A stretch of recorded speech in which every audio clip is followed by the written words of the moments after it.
Okay, so this lesson is very similar to yesterday. It's still about ordering numbers and understanding the relationships of numbers.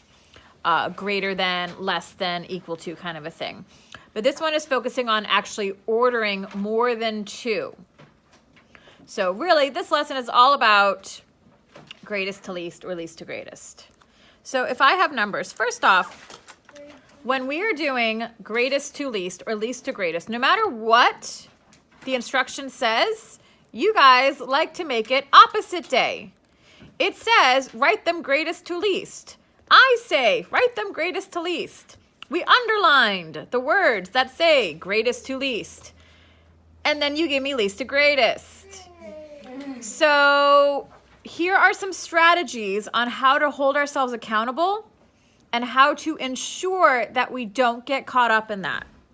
So let's say I have 3 numbers here. I have 18,188. I have 20,275. And I have 15,251. And I need to order them from greatest to least. Here's what I do. First, I'm going to set myself up to get this right. Greatest, middle, least. There are my little symbols right here. That means the number that is the greatest is going to go up here next to the G, because I always start at the top and go down. The number that is the least will be up here. If I were to do it the other way, and I was being asked to do it in least to greatest, the L would be on top and the G would be on the bottom. Now, I go through and I look at the numbers. I'm not trying to get them in order now. I'm just trying to figure out which one comes out obviously first. 18,000, 20,000, 15,000. So already right there, do I even need to look at the hundreds? No, I don't. Which is the biggest? 1, 2, 1. Well, 2 is the biggest. So 20,275 is the greatest. Now I'm down to these 2. I've already taken care of that guy. 18 versus 15. Well, I know 18 is larger, so I'm going to put 18, 1, 8, 8, and then 15, 2, 5, 1. So doing it this way, and also these numbers are very obvious. I never even had to look further, but I promise you, you're going to get to some numbers that are going to be a little bit more challenging. Let's try another one with the numbers 7,502, 6,793, 6,723. And now I want them to be in order from least to greatest. So to set myself up, I'm going to write my L. I'm going to skip a space. I'm going to write my G. That tells me this is the order I'm writing them in, from least to greatest. Now I go through and see which one sticks out the most. I do my dots just like I did yesterday. 7, 6, 6. Okay, well, 7 is the greatest. So I'm going to write my 7 down here. 7,502. Now that's out of the way. I can cross it off so I don't have to look at it anymore. Now it's between these guys. 6, 6, 7, 7, 9, 2. All right, that's where the numbers are different. So I'm using the tens place to figure out which one is greater. Which one's bigger, 9 or 2? 9. So is 9 going on the first line or the second line? The second line. That's where also I can make a mistake, because we always tend to go for the greater number. We always tend to find which one is greater. We don't usually say, well, which one is less. So be aware which one you're looking at and make sure you're putting it in the appropriate spot. 6,793 and then 6,723. Okay? Let's try one more. 80,371.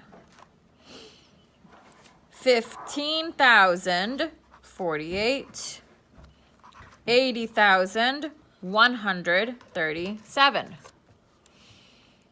And again, I'd like them to be least to greatest. One very clearly stands out, which you should immediately be able to notice. 818. So my 15,000 is very obviously the smallest number there. I crossed it off. I'm done with it now. Okay, 8080, that's the same.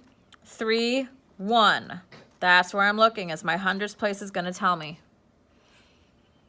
Okay, I don't have my middle number. I don't have my greatest number. So which one of these is greater, the 3 or the 1?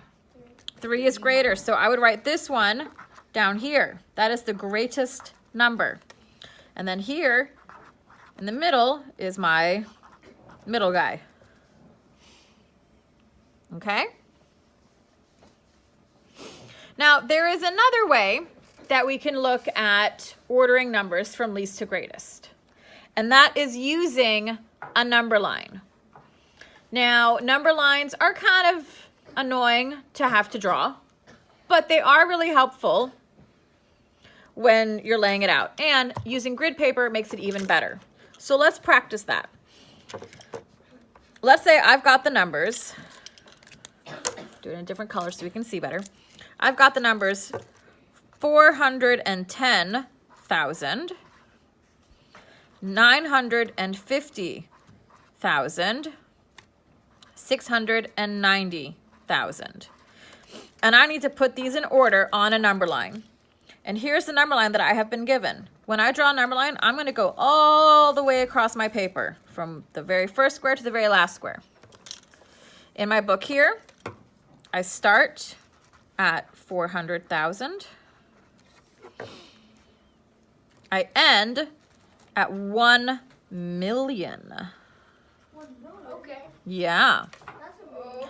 And then I'm noticing how they've set up this number line that every few, so I don't have a halfway point, but I go from 400 to 600 to 800 to 1 million. So I'm going to go, okay, well, let's say that's about 600. And maybe that's about 800. Is this totally accurate? No. No, it's not. In fact, this one looks like it should be over some a little bit, but you know what? I really don't care that much about it because it's still going to get me what I need. So I'm going to label this part as the 600,000. I'm going to label this part as the 800,000. That means in the middle here is 700,000, right? Yeah. So let's say right here is 700,000. Now let me look at the numbers I'm dealing with. 410,000. Well, I automatically know 410,000 is going to be right next to 400,000 because they're super close. And if I were to go any further along, I'd hit 600,000 in no time. So I can tell just by this. I'm going to put a big dot right here. I'm going to label that dot as 410,000. Now let me look at my next number, 950,000. Okay, well, that's clearly going to be past 800,000. In fact, if I were to look from here to here and find a halfway point, that's probably right there, 900,000. So I'll go right here, one more square over. Make that 950,000. So I've got this one done, I've got this one done. Now I'm down to 690. Well, luckily I just figured out where 700,000 was. 690 is right before it.